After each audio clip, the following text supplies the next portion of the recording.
Peace is such a big part of this season. It's one of those words that I feel like we throw around and it's written on everything.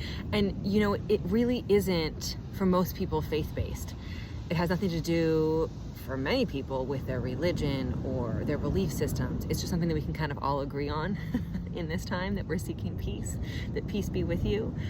But it is very biblical. It's all over the Bible. The peace that surpasses all understanding. My peace I give you, my peace I leave you.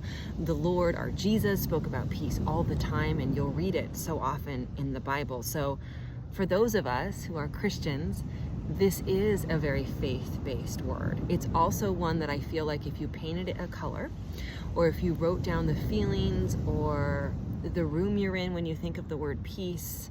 I like to do that with words sometimes, or with emotions, because you can really get a better sense of what they mean to you. So if you close your eyes and say the word peace, what are the colors? What are the feelings? Where do you place yourself? And that can kind of give you more of an idea of how the word feels to you. I have a love-hate relationship with the word because I feel like I'm always searching for peace, and yet it's something that's very hard to come by. And for me, it's very situational. And I think for a lot of you out there, it's very situational as well. I'm at the beach right now. Obviously, being by the water, being where I'm warm, being removed from everyday stressors and things like that really does bring me a lot of peace.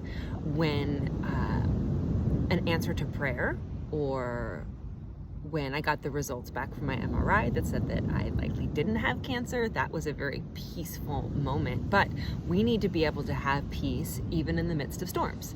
Even if I was sitting someplace covered in snow and freezing cold, I need to be able to have that peace. So how do we do that? And the only pathway to peace is a connection with the Lord.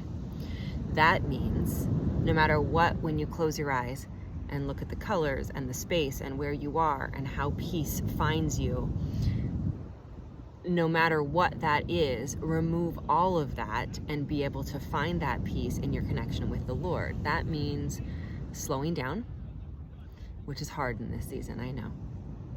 That means taking time to listen, to be very quiet, to breathe, to invite the Lord in.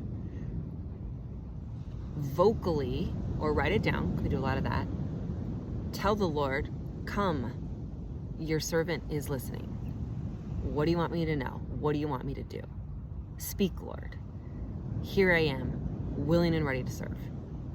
Letting him know that you're ready to hear him. He's always there waiting to talk to you. He's even talking to you in the silence. And sometimes that's even louder, because that means he needs you to have silence.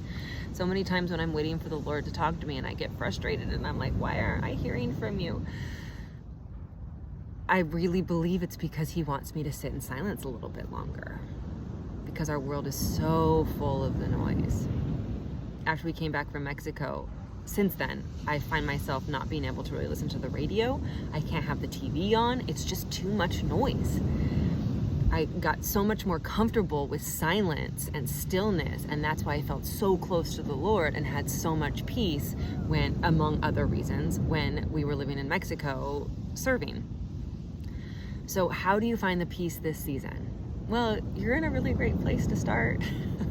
By listening to these and writing and journaling and taking that time every single morning to find your motivation through the day by going to the Lord. But try having more silence.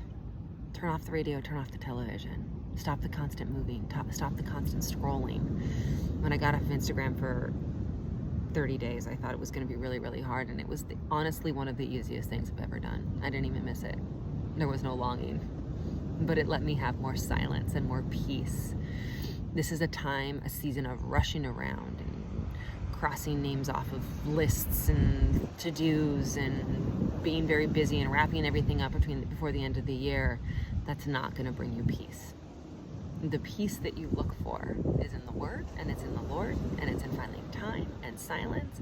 And if you need to get yourself away, like I do often, for a day, for 2 days, to someplace that serves your soul a little bit more, do that too, because peace is so, so important. And I'm praying for peace for you.